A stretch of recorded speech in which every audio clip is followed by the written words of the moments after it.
This talk is about the usefulness of boredom in awakening.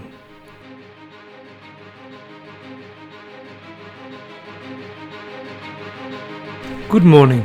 This is What is Awakening with a talk about boredom and how boredom can be very useful. Indeed, is even your friend. I cannot and do not want to teach you anything. There's nothing to be learned or taught. You are all masters and mistresses. Yet most of you are, I'm sorry to say, sound asleep and are dreaming of waking up.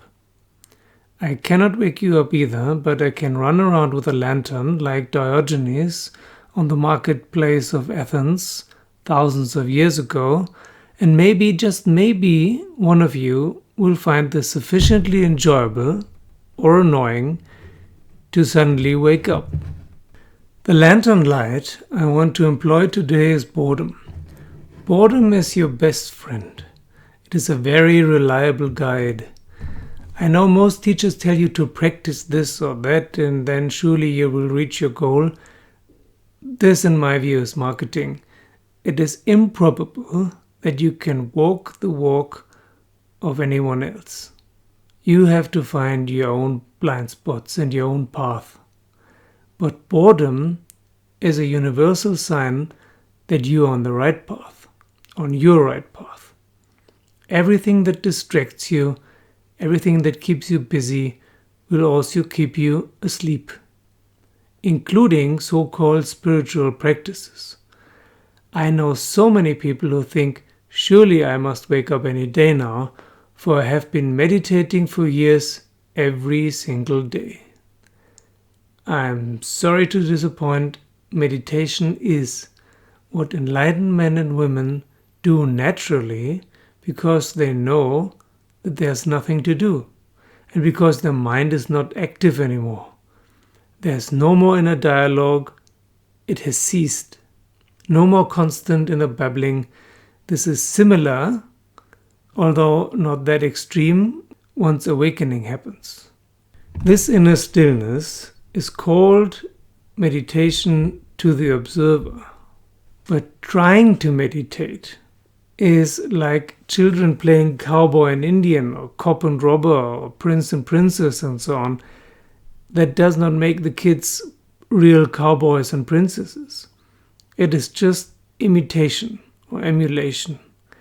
And that is true for meditation as well. You can play meditating, but real meditation happens when your mind, which is part of your ego or personality, stops babbling by itself. Then every moment is meditation unless you are being engaged. For example, by someone speaking to you and part of you knows that some kind of answer is expected and moreover, one that makes sense to the one who asked, even though you know that the question is really not answerable very well the way it was posed. I can remember that about 20 years ago, people always told me, "You're thinking too much." Now people ask me, "What are you thinking about right now?" And the only thing I can say honestly is nothing.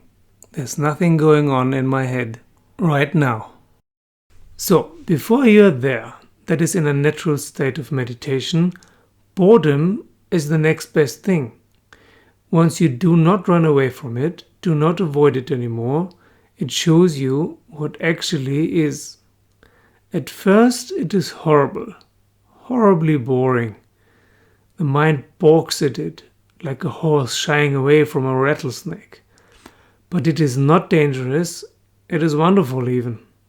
Once you get used to it, it will show you the way out of Plato's cave. It will show you that you can turn your head and that you do not have to stare at the screen all the time. It will show you alternatives to the reality you perceive and believe now, and the reality that is so hard not to take seriously. As I have mentioned before, your main obstacles are fear and identification. And boredom can show you the way out. Try it out. Just stay bored for a while and see what happens. The last thing I want to say is that it is often even warned about. Statements like, if there's nothing more to learn, life will be boring. And that is true in a fashion, only if you want to wake up, you have to go through boredom. If you want to stay asleep, then keep yourself distracted. Thank you for listening. Thanks for subscribing. Hit the notification bell and see you soon with a video about what yoga actually is and means.